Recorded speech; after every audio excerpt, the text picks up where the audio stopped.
Vamos analisar a escrita do Rafael Montes comigo? Oi, eu sou Daniel Ferreira, dono e proprietário desse canal. Isso daqui é um livro, que é um canal de conteúdo literário disponível para você aqui no YouTube. E dessa vez eu trouxe um assunto que eu gosto muito, que é a análise de escrita. E quem sou eu para poder analisar a escrita? Bom, eu me formo para professor de língua portuguesa, professor de letras no final desse ano, e sou uma pessoa apaixonada por literatura de horror e terror, e Rafael Montes se enquadra perfeitamente nisso.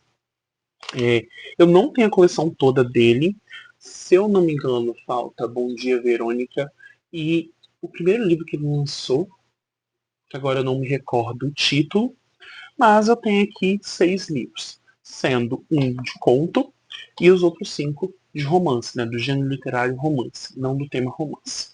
Então, eu vou começar pelo de contos, e aí eu apresento um pouco da história e depois entra de fato na escrita dele, né, na parte mais teórica do vídeo. Esse livro de contos se chama O Vilarejo, e ele é um livro que o Rafael mesmo, ele sugere que você pode ler de uma forma sem linearidade. Você pode pegar um conto específico e ler. Você pode ler de trás para frente, né, dos capítulos, no caso, de trás para frente. Ir sorteando o capítulo que você quer ler pelo título. Enfim, você fica aberto a ler da forma que você achar melhor. Porque quando a gente fala de contos, a gente tem esses textos mais curtos, mais rápidos de serem lidos, então isso facilita a modificação da ressaca literária, né? Você passa de uma ressaca literária para um momento de literatura mais profunda, porque não sei vocês, mas às vezes alguns livros me deixam de ressaca literária e fico meio sem vontade de ler. E com o gênero conto, não somente do Rafael, eu consigo voltar ao hábito da leitura. Então, para quem está muito tempo sem ler, sugiro começar com um livro de contos. E esse livro, ele vai narrar a história de moradores de um vilarejo, onde, se eu não me engano, nenhuma história termina com um final feliz. Isso é muito bom porque quando a gente vê um livro pequenininho assim, você não vai dar nada por ele, porque são poucas páginas perto de desse, ó, se a gente comparar, né? Muito pouca página. Só que é um livro que tem muita descrição de personagem. Por mais que os contos, eu vou ver um aqui. Deixa eu pegar um. Aqui, ó, esse aqui, o último conto. Vamos ver quantas páginas tem de escrita. E a gente vê, ó, uma, duas, na verdade, laudas, né? Duas laudas, três, quatro, cinco, seis, sete, oito, nove, 10, 11. Tem contos que tem menos laudas que essa. Então, são livros. O livro de conto é para você ler de forma despretensiosa e você poder construir aquela história. Você construir, não, perdão. Você lê e entender o começo ao final. Você não pensa muito. O conto tem essa característica. Você não precisa refletir sobre a história. Só que o Rafael Montes tem uma jogada assim fenomenal de construir muito bem os personagens que ele insere. Por mais que seja de vilarejo, quando a gente tem a imagem de vilarejo, a gente imagina que são casas muito próximas, e isso se passa aqui, casas muito próximas, com pouquíssimos personagens. E realmente, tem poucos personagens aqui na história, mas eles são bem construídos. Às vezes ele gasta, vamos supor, uns 2, 3 parágrafos grandes para construir a visão do personagem, que é uma das características dele, que é essa, essa estrutura de gerar estereótipos para os personagens para que a gente possa ter a visão, porque são personagens palpáveis. Então a gente sabe que vai ter, né, outros livros à frente, a gente vai ter a figura, por exemplo, do nerd, Então, quando já fala dessa figura do nerd, você já leva isso para sua cabeça e você já cria uma imagem. E aí ele vai descrevendo um pouco melhor para você lapidar essa imagem bruta que você tem logo no começo. E aqui ele trabalha as cenas gráficas de uma forma fenomenal. Então ele apresenta diversos personagens e começa e termina as histórias deles naquele mesmo capítulo. Então a gente sabe como que é o final triste daquele personagem. Então ele é ótimo para uma ressaca literária, é maravilhoso, de verdade. É um livro que eu gosto muito. E aí, assim, Rafael Montes, para mim, que é o meu autor favorito, é muito difícil eu categorizar em ordem de preferência e de não preferência. Tem histórias que eu acabo me criando mais gosto por elas, mas são todas muito boas, tá? Isso já tem que deixar bem claro aqui. Mas vamos lá, pro segundo livro. Que agora a gente entra no gênero romance, que são histórias longas, com personagens. E aí volta naquela característica de personagens que eu falei do Rafael. São personagens que estão dentro de estereótipos, mas muito individualizados. Então, no gênero conto, ele não consegue individualizar tanto quanto ele individualiza, espero que não tenha ficado redundante, no gênero romance. Então, eu vou começar por Suicidas, que é meu livro favorito. Esse aqui tem um lugar no meu coração. E vocês podem perceber pelo tanto de post-it que eu usei.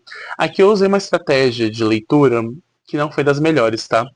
Que é, através das cores, eu querer categorizar elas. Para mim isso não serve. Eu vou trazendo um vídeo falando melhor sobre dicas de leitura, como utilizar métodos de leitura para ao mesmo tempo ser uma leitura aconchegante, mas produtiva e que você fixe a história na cabeça. E aqui eu usei uma estratégia de post-it muito nada a ver, confesso. Mas a história se passa com 9 jovens, onde eles vão cometer coletivamente suicídio. Eles estão reunidos para tirar a própria vida. Porque deixa eu pegar o nome do personagem principal, que eu não quero errar. Porque por conta gente, eu sou péssimo com nome. Mas tem o Alessandro, que ele é uma pessoa frustrada, ele quer muito que a escrita dele, que a literatura dele seja lembrada e se torne um clássico. Então, ele decide escrever tudo que está acontecendo ali naquele momento de suicídio coletivo. Então, ele se reúne, o Alessandro com o Zack, que é o. Vamos dizer que o Alessandro seja o protagonista dessa história, e o Zack é o antagonista. E sendo que o Zack é o melhor amigo dele. Então acontece uma. Eu vou acabar dando spoiler, tá, gente? O Zack perde os seus pais num acidente. E isso vai desencadeando uma, uma densa tristeza nele, uma revolta gigantesca. Então, o Rafael Montes, aí é que eu já vou entrar em outra característica de escrita dele. Eu pensei que eu ia dividir esse vídeo melhor, mas não dá. Porque eu preciso falar da escrita para poder contextualizar a história. Eu já fiz uma resenha desse livro, então se você quiser acompanhar uma resenha mais detalhada, eu vou deixar aqui no card. Quando ele estrutura o tempo, e a gente sabe que o livro a gente trabalha com o tempo presente, né, o presente constante, ele consegue caminhar em diversos tempos de uma forma muito, mas muito precisa. Como assim? Aqui a gente vai perceber alguns tempos nessa história. Por mais que na hora que a gente está lendo é o tempo presente, né? É essa graça da escrita e da produção visual. Ele trabalha, se eu não me engano, com 3 tempos diferentes. Ó, eu estou aqui pegando para poder mostrar para vocês. Tem a parte que é da investigação, que as mães desses adolescentes elas passam a ser interrogadas por uma delegada, a Diana. Diana? Eu acho que é Diana. Não, não, não. Não é. Não, essa parte que eu já falei errado. Perdão. Mas essa parte aqui é o tempo que está acontecendo. Então, é o tempo principal. Que se demonstra o que está acontecendo de fato, que levou de fato a esses jovens se reunirem para cometer o suicídio e narra a situação do suicídio. Então, tem esse tempo. E aí depois tem. Deixa eu ver se eu vou achar. Tem a parte das anotações do Alessandro. Por isso que eu falei, gente, eu não fiz a melhor divisão de folhas aqui. Tem as anotações do Alessandro, né, que é a parte como se fosse um diário que ele descreve todos os seus sentimentos e você percebe a vulnerabilidade do Alessandro. É como se fosse você entrasse dentro desse personagem e você percebesse como tá a cabeça dele, como tá o coração dele. É nessa parte das anotações do Alessandro. Porque se torna mesmo, por mais que leve o nome Anotações de Alessandro, tal, e tem a data dessas anotações, é como se fosse o diário pessoal dele. E é muito profundo, é uma das partes mais profundas. E aí tem a investigação, o momento que é o tempo principal, que é os acontecimentos até o suicídio, e aí chega o final da história. E tem, ó, que eu achei das anotações. Tá vendo? E aí tem a investigação, né? Onde que é se a gente fosse esquecer essa parte do presente constante, tem o passado, que é até eles cometerem suicídio, tem as anotações, que também está no passado, e tem o presente, que é as investigações. E tem um pouco do futuro, que aí é o plot twist da história, que aí é mais a relação do Alessandro com a mãe, tá? E o plot twist eu não vou contar porque eu acho terrível isso. Mas essa é a história de Suicidas. É uma história muito profunda. Recomendo para quem quiser saber um pouquinho mais ir no card e assistir o vídeo completo da resenha desse livro.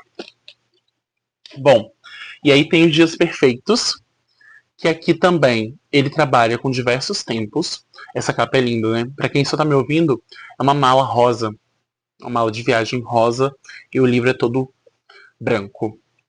Essa aqui é a edição especial a reimpressão, né, uma tiragem nova desse livro.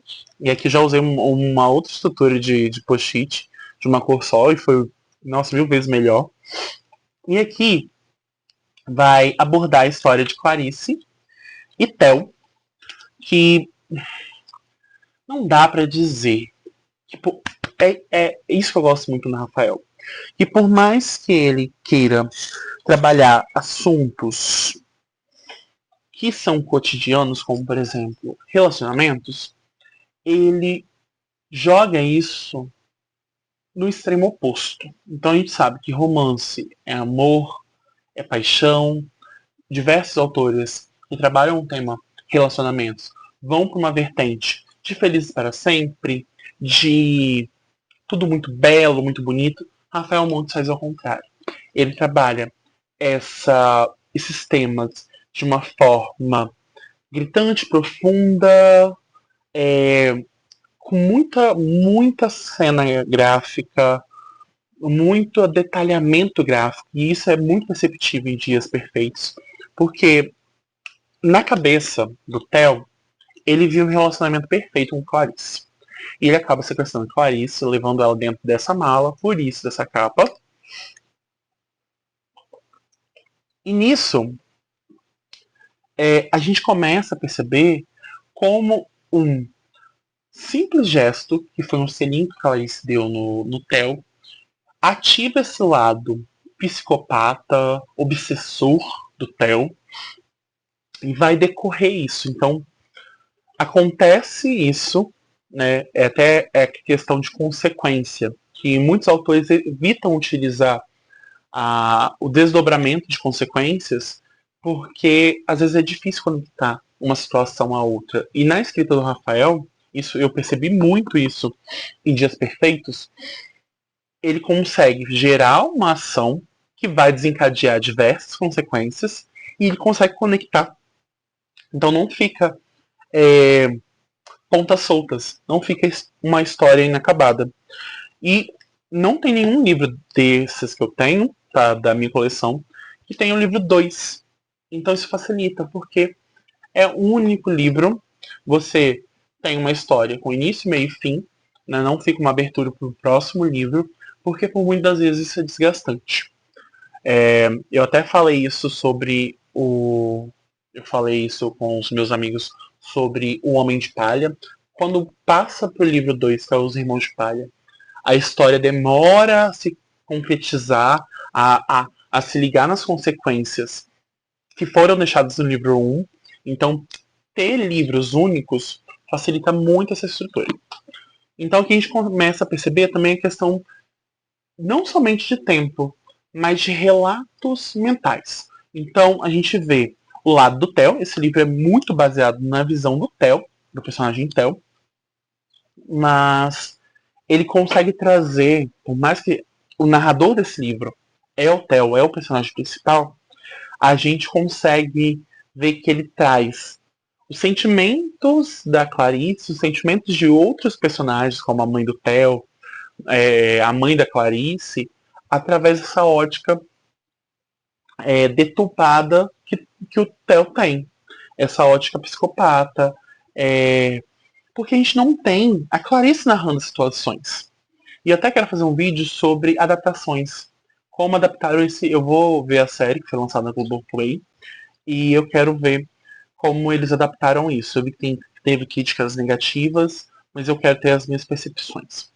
Então aqui a gente começa a perceber que o Rafael Montes ele consegue construir um narrador, e isso às vezes a gente encontra dificuldade de criar um narrador e fortalecer essa visão do narrador. Ele consegue fazer isso muito bem. Então ele tem divisão temporária, ele consegue lidar com diversos espaços. E eu quero falar um pouquinho melhor dessa questão dos espaços no livro Uma Família Feliz, que é esse. Eu não utilizei marcações, eu só marquei mesmo com marca-texto. E nessa época eu usava marca-texto amarelo, fluorescente, verde fluorescente, que é péssimo. Eu já fiz até um conteúdo no TikTok sobre marca-textos. Os cinzas são os melhores. E aqui a gente vai conhecer a história da Eva, né? Que ela acaba sendo se relacionando com um cara que já tem filhas, acaba tendo esse título de madrasta, e ela trabalha com bebês reborns. Por isso que tem essa capa onde tem uma cabeça de boneca, uma cabeça de boneca extremamente realista, que, né, por conta do bebê reborn. E a gente começa a perceber aqui que ao longo do declínio da personagem principal da Eva, porque ele trata muito a situação do fantasmagórico, do ficcional, da situação do assombrado, porque a Eva começa a ser assombrada e tudo mais, passar por essas situações que por vezes a gente questiona se é assombro ou se é uma saúde mental destruída, a gente consegue ver que ele relata o espaço. Então, quando a Eva vai para casa da mãe, né, que é a casa onde ela cresceu, que é no subúrbio, ele consegue detalhar isso de uma forma que não fique poluída a imagem e cansativa e exaustiva. Ele tem uma escrita detalhada, só que não é. Vou comparar para vocês com um clássico, Stephen King. Eu não consigo gostar da escrita do Stephen King, porque parece que ele começa a botar palavras para encher linhas de parágrafos. Eu tenho essa impressão. E isso me deixa frustrado. Porque às vezes tem situações que você às vezes utilizar de um adjetivo ou de palavras objetivas faz mais sentido do que você tentar detalhar. Tentar detalhar. Ó, embolei a língua. Por exemplo, vou dar um exemplo aqui real. A minha capinha de celular aqui, ó. É uma mulher chorando. Em traços. São vários traços de uma mulher chorando. Mas eu poderia falar que são traços melancólicos e não sei o que, e começar a adjetivar essa capinha e botar muitas características que para você não serviria. Mas eu posso falar que essa capinha, ela tem o rosto de uma mulher triste e que isso relata muito o que eu estou sentindo no momento. Pronto. Sabe? Mas eu penso isso do Stephen King. Ele detalha demais, então eu não consigo manter a leitura, porque eu me perco. Entende? Mas Rafael Montes, ele consegue ter um pensar e uma estrutura muito boa do que ele quer, detalhar isso de uma forma profunda, mas sem que o leitor precise ficar voltando. O que é tenso se você tiver que ficar voltando toda vez na leitura. Então, por exemplo, tem situações que a Eva passa aqui. É bom falar isso antes. Aqui nesse livro, ele usa uma estratégia de... vou mostrar pra vocês. Tá escrito aqui, 30. De contar o final. Então, no primeiro capítulo, que é o capítulo 30, a gente já sabe do final. Claro, a gente não sabe do final todo, porque ele tem mais coisas à frente. A gente vai descobrir um pouco mais de história. Se eu não me engano, tem mais alguns capítulos pela frente. Deixa eu ver. Ou não. Ou acaba no 30 mesmo. Ele volta pro 30, ó. Tem o 30 na primeira página, na página 9. E depois tem o 30 na página 343. Que aí tem um pouco mais de história. Tem mais história. Então ele faz isso. Ele apresenta aqui o começo desse capítulo 30. Só que ele só vai terminar esse capítulo 30 muito à frente. No final do livro, praticamente. Então, você já sabe o que vai acontecer nessa história. Você já sabe o desfecho, mas você não se perde. Você quer saber mais. E você tem mais. Uma das coisas quando eu peguei esse livro, que foi na minha volta a ler, eu fiquei com muito medo de eu saber o começo e já enjoar do livro e não querer terminá-lo. Mas foi o contrário. Eu sabendo do final do livro, eu quis ler mais ele. E aqui até posso ler um pouquinho, porque não vai estragar a experiência de você, caso você queira ler esse livro. Por exemplo, quando eu falo da questão da descrição, ele fala assim, ó, e aqui estou, destruída, acabada, morta por dentro.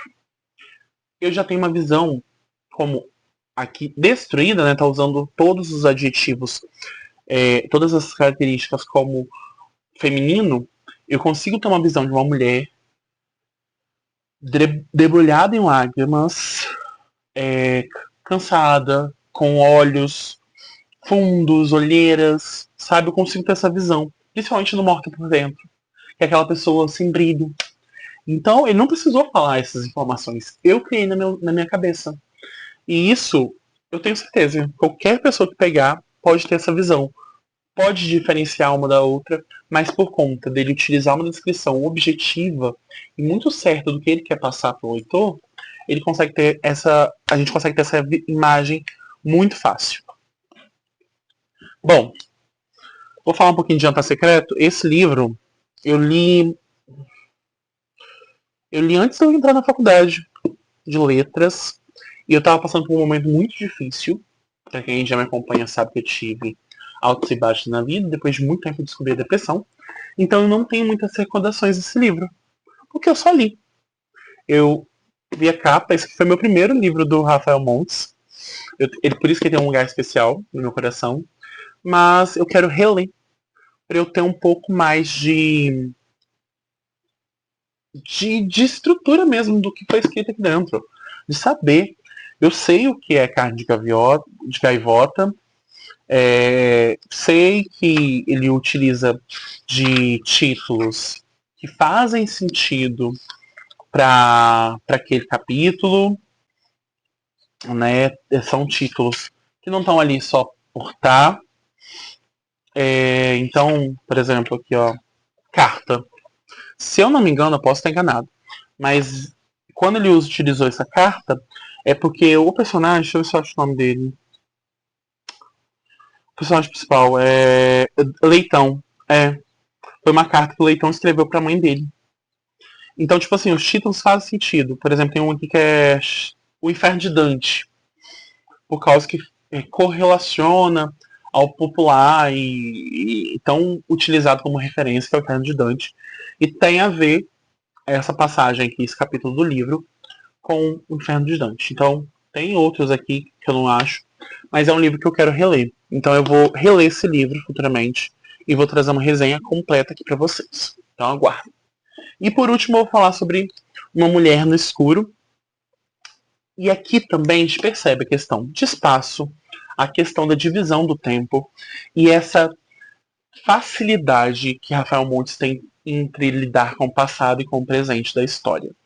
E até mesmo jogar situações por um tempo muito remoto, um tempo passado mesmo, mas que faz sentido e conecta-se com o presente daquela história.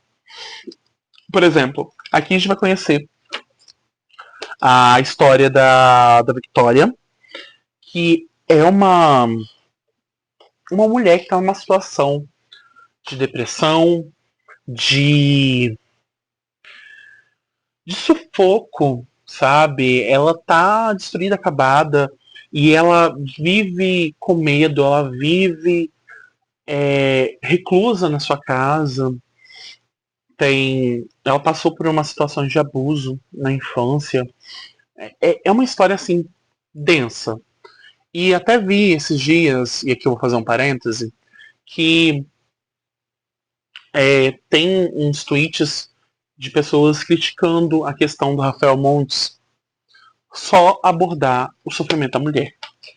E eu quero fazer um vídeo sobre isso. Eu vou trazer, vou perguntar isso para vocês. Então comenta aqui embaixo se vocês acreditam ser um vídeo relevante, que aí eu trago com mais agilidade. Isso provavelmente, né, quase 100%, por eu não ser uma mulher, isso não me incomoda. Mas é algo que a gente possa analisar, tá? Porque os personagens femininos na mão do Rafael sofrem bastante. Mas as capas, é um outro ponto, fazem muito sentido. Quando você começa a ler, igual esse aqui o objeto de apego da Victoria. É um ursinho. É um objeto extremamente de apego dela. E aqui, a gente pode perceber que quando ele precisa fazer um flashback ou adicionar uma história que aconteceu no passado, que não necessariamente é uma memória da pessoa, né? Por exemplo, pode ser uma carta, que foi o caso que eu citei no Jantar Secreto, ou pode ser um diário, como é o caso de Suicidas, ele consegue finalizar aquele momento que está acontecendo no presente, contextualizar para poder trazer esse passado. Como assim? Tem uma hora que essa Victoria ela acha, se eu não me engano, cartas de um de um de um personagem e que vai fazer assim, vai ser, é um diário, nem carta, são diário. Aqui, ó, Diário de Santiago, ó. Para chegar nessa parte aqui do diário, ó, o Rafael Montes finalizou. É... Ó, tá, esse Santiago, se eu não estou enganado, ele é o antagonista. Ele havia deixado novas páginas. Ela acha novas páginas desse diário. Ela vai, ao longo da história, ela vai contemplando. Ela vai achando novas páginas e vai adicionando ao diário, né? Então, ela vai tendo mais histórias sobre esse Santiago. Então, tem aqui só o relato das páginas que foram escritas pelo Santiago, pelo personagem Santiago. Ó, são várias páginas. E aí, no final, que vai pro outro capítulo, terminou aqui. Porque tem autores que vai utilizar de um diário, vai utilizar desse flashback Eles não finalizam aquele capítulo, eles inserem novos textos e aí você fica perdido. Porque esse texto condensado dentro de um capítulo, então você acaba se perdendo na leitura. E por mais que sejam assuntos extremamente densos, em todos os livros do Rafael, não tenha um que não seja denso, você consegue entender que é ficcional. Você consegue jogar para esse lugar ficcional. Tem histórias, deixa eu me recordar aqui de uma, eu posso ter ser hipócrita, mas, por exemplo, do Stephen King, por vezes eu não consigo jogar pro ficcional. De verdade, eu não consigo jogar pro ficcional. Deixa eu ver se eu pego um outro livro que eu tenha lido e descido aqui, entalado. O Pássaro Pintado. Cara, aquela história, eu demorei muito pra conseguir jogar pro lado ficcional. Porque é uma história que se baseia em situações que aconteceu na nossa história de mundo, na vivência do mundo, só que eu demorava a entender que era um relato ficcional, que era um personagem ficcional. Eu demorei muito para isso. Já não. O Rafael Montes ele consegue criar mundos diversos, claro, todos centrados em uma história de terror, mas ele está falando sobre suicídio, o outro relacionamento abusivo, o outro saúde mental, até mesmo mundo, fantasia, assombro, sabe, essa vertente. O outro, canibalismo, que é o caso do Jantar Secreto, quem não sabe, carne de gaivota é carne de pessoas. Aqui, tem um pouco de relacionamento abusivo, tem essa questão da reclusão do mundo, do medo, dos traumas de infância, como esses traumas de infância são levados à vida adulta. E aqui é a questão do vilarejo, que é uma história que se passa dentro de um vilarejo. E aí aqui envolve mais esse mundo fantasmagórico. Então a gente consegue perceber uma distinção dentro desses livros. E também Bom Dia Verônica, pelo que eu sei, é uma coisa mais thriller, mais policial, mais esse olhar, né, como tema mais policial, mais investigação. Por mais que tenha isso nos Suicidas, parece que no Bom Dia Verônica é um pouco mais que isso. O outro livro, o primeiro livro dele, não vou saber dizer, porque eu não li, não tive contato nem com resenhas. Então não vou saber dizer. Mas, a gente pode perceber por aqui que há uma diversidade de temáticas. Tá, são, né, tirando o livro de contos, são romances que têm como objetivo se enquadrar como livros de terror e horror. Acredito ainda mais que é terror, tá? O horror, eu posso ter uma visão um pouco distorcida. Mas para mim o horror, ele se enquadra mais no fantasmagórico, no assombrado. E para mim o terror ainda são situações, entre aspas, reais. Então a gente pode perceber isso um pouco mais no terror. Então a gente consegue ver que ele tem uma pluralidade de assuntos, uma pluralidade muito boa, por mais que tenha todo esse questionamento de ser personagens femininos sofrendo, se ferrando, se lascando, só que ele consegue, de fato, pluralizar a sua, a sua escrita. Então vamos lá, características dele, resumindo. Pluralidade de temas, escrita objetiva e ao mesmo tempo é uma escrita densa. Como que eu posso dizer? A palavra me fugiu agora. Mas essa diversidade de tempo, vamos dizer assim, essa noção de tempo que ele consegue fazer, né, essa passado presente de uma forma muito sutil, e descrição de espaço. Para mim é isso, essas 4 características são as principais do Rafael.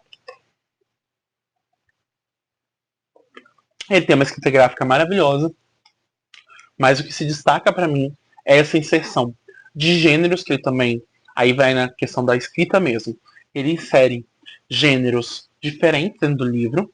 Então a gente vê carta, a gente vê diário, A gente vê gravações de investigação, né, aquelas gravações de fitas, cassetes, né? Não sei como faz mais agora, mas para mim, gravações de, de âmbito de policial. Então, para mim, o Rafael Montes ele consegue inserir vários gêneros dentro do seu livro. Isso é muito bom, mostra o como ele tem sacadas para prender o leitor, né? Não preciso dizer que Rafael Montes é meu querido, dá para vocês perceberem por todas as minhas avaliações, mas eu ainda vou trazer um vídeo falando sobre a questão da mulher, prometo, juro para vocês, tá? Eu ainda vou trazer e a gente vai debater isso. Posso até trazer com um convidado, tá? Uma convidada no caso, para a gente ver de fato a visão da mulher em cima disso. Acho que seria até mais interessante. Vou ver quem eu posso trazer para a gente conversar sobre isso. O vídeo vai ficando por aqui, eu espero que você tenha gostado. Então, se você gostou, clique no gostei para mim, isso ajuda bastante. E deixe seu comentário, porque ali a gente troca uma ideia, tá bom? Eu tenho Instagram e TikTok literário, os links estão aqui embaixo na descrição, tá? Te vejo no próximo. Ah, não deixe de se inscrever no canal, tá bom? Te vejo no próximo vídeo. Um beijo e se cuide. Tchau!